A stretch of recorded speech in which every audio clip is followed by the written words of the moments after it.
հիմիկվա տնտեսականա չէ, ինքը յուրահատուկ է նաև նրանով, որ ինքը սպեկուլատիվ բնույթ է կրում։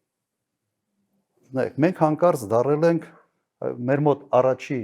հարկատուն դարել է մի ընկերություն, որը հեռախոսներ է ծախում։ Եթե ուղղակի թվերը նայեք, ստացվելու է, որ Հայաստանում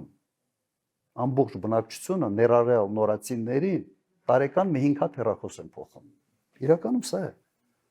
Եվ այս տնտեսականաճը իհարկե չի կարող նաև այն էֆեկտը ունենալ աղքատության նվազմանը, ինքը փուչիկ, կոպիտ ասած, փուչիկ աճ է։ Շատ նեղ շրջանակներ են այդ աճից օգտվում։ Հիմա մեթոդաբանությունն են փոխել, աղքատությունը իբրև նվազել է։ Չի նվազել, ասեմ, 10 տարում 56%-ից աղքատությունը հասցրել են 25-ի, հիմա մոտ 8 տարում աղքատությունը ոնց ընդունել են, այդպեսին էլ մնացել է։